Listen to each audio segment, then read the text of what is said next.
जंगी मैदान में बदतरीन हजीमत के बाद भारत का अगला खौफनाक प्लान आश्कार हो गया। भारत पाकिस्तान में किस जगह पर हमला करने जा रहा है, इस हवाले से बहुत सी इंटेलिजेंस रिपोर्ट्स भी लीक हो चुकी हैं।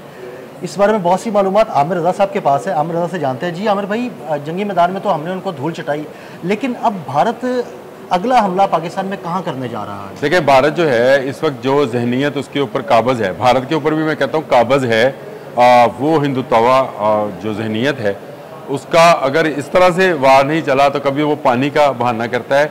घटिया जहनीत जो है वो कोई ना कोई बहाना ढूंढती है, और अब ये बहाना उन्होंने तलाश किया है कि वो दहशतगर्दी करना चाहते हैं। और ये रिपोर्ट 17 मई को आज क्या है, आज 20 मई है, 17 मई को ये रिपोर्ट आश्कार हुई। लेकिन इसके ताने बाने आज से 2 साल पीछे जाते हैं, जब आपने बलूचिस्तान में उनके एक हाजिर सर्विस मेजर स्वामी दत्त को गिरफ्तार किया था। ये स्वामी दत्त जो था इसकी डायरेक्ट जो थी इसके फ़ोन की एक्सेस एक बलूचिस्तान लिबरेशन आर्मी का ग्रुप था डेल्टा के नाम से, उसके साथ इसके ताने बाने थे। ये डेल्टा ग्रुप जो था वो उसने कार्रवाइयाँ करनी थी, हमने वो नेटवर्क तोड़ दिया, स्वामी दत्त गिरफ्तार हो गया। लेकिन ये डेल्टा के कुछ लोग जो थे गायब हो गए। ये अचानक से अब दोबारा बाहर आए हैं उस दिन जब इन्होंने फोर्सेस के एक हेड ऑफिस के ऊपर जो है हमला किया है, बॉर्डर सिक्योरिटी फोर्सेस के हेड ऑफिस पे हमला किया है। लेकिन हमारी कार्रवाई इतनी क्विक थी कि हमारा क्विक रिस्पांस यूनिट जो है 4 मिनट में 2 दहशतगर्दों को जो कार्रवाई करने के बाद, ग्रेनेड फेंकने के बाद भाग रहे थे, मार देता है, और 2 को हम ड्रोन के ज़रिए मारते हैं। ये सारी स्टोरी जो है ये लंदन के एक अदारा है जिसने एक स्टडी की है। इसका नाम है जी London centre for joint warfare studies. इसकी स्टडी है और उसने ये साबित किया है कि पाकिस्तान को अब बलूचिस्तान में जो है हराया नहीं जा सकता, या उसके खिलाफ दहशतगर्दी नहीं की जा सकती है। और उसके पूरी रिपोर्ट के अंदर ये शामिल है। कैफ़े नाम का एक सैटेलाइट जो है इस वक्त भी बलूचिस्तान की फ़ज़ा में उड़ा है, और हर 4 मिनट के बाद एक चक्कर वो बलूचिस्तान की फ़ज़ा में अदील भाई लगाता है। और ना सिर्फ ये चक्कर लगाता है बल्कि वहाँ मौजूद बलूचिस्तान में होने वाली हर टेलीफोनिक कन्वर्सेशन, हर वो डाटा जो कि फोर्सेस को काम आ सकता है, वो उनको वहाँ पहुँचाता है 3 मिनट के अंदर अंदर। यानी 3 मिनट में आपकी तमाम FC की चौकियाँ जो हैं वो अगर उस कंप्यूटर के साथ इंटीग्रेटेड हैं तो वो उसके साथ जाता है। एक कंट्रोल रूम जो है वो बना दिया गया है, और ये कैफ़े नाम का जो सैटेलाइट है ये मुसलसल काम कर रहा है। तो भारत जो चाहता ये था कि अगर उसे बॉर्डर पर नाकामी हुई तो बलूचिस्तान की गलियों बाज़ारों में खाना जंगी की सूरत हाल पैदा करेगा। वो शायद अब उसके लिए बहुत मुश्किल हो गया, क्योंकि रॉ जो काम कर रही है वो आज से 10-20 साल पुराना काम है। मैं आपको बताऊं कि जब से CPEC शुरू हुआ है चाइनीज़ बहुत ज़्यादा इंटरेस्ट ले रहे हैं। मेरी आपकी कल बात हो रही थी, मैंने आपको बताया था कि 40 सैटेलाइट्स हैं जो सिक्योरिटी पर्पज़ के लिए पाकिस्तान के साथ इंटीग्रेटेड कर दिए गए हैं।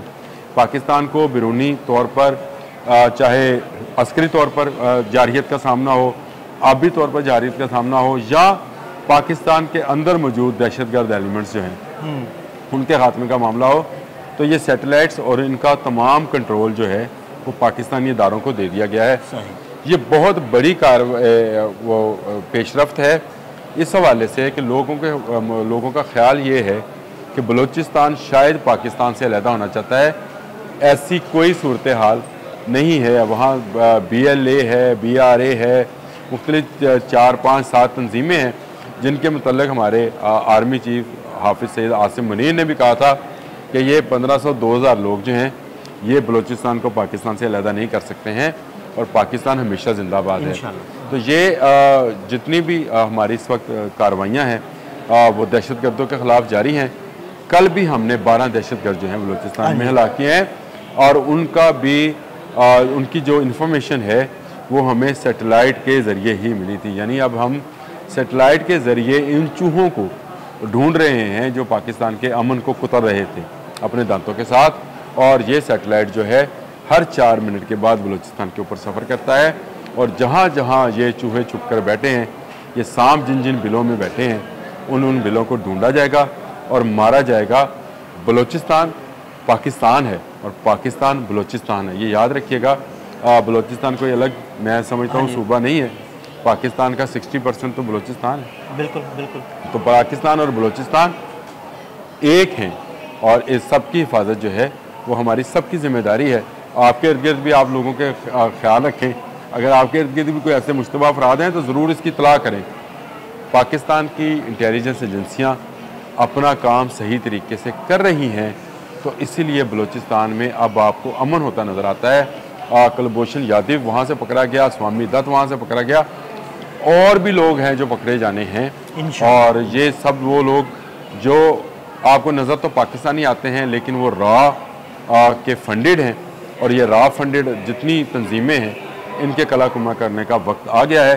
बैरूनी दुश्मन से हम बैरूनी सरहदों पर निपट लेंगे, पानी के दुश्मनों से हम और तरीके से करेंगे, लेकिन ये अंदरूनी सांप और बिच्छुओं को अंदरूनी सतह पर मारने का पूरा इंतज़ाम कर दिया। ठीक, बहुत शुक्रिया आमिर भाई जी। बिल्कुल, आमिर भाई ने जो इंटेलिजेंस रिपोर्ट सामने आई उसकी रोशनी में बड़ी ब्रीफ तरीके से आपको जो है ना भारत का अगला जो निशाना है उसके बारे में आगाह किया। आमिर रज़ा और अदील अहमद को इजाज़त दीजिएगा। अल्लाह हाफ़िज़।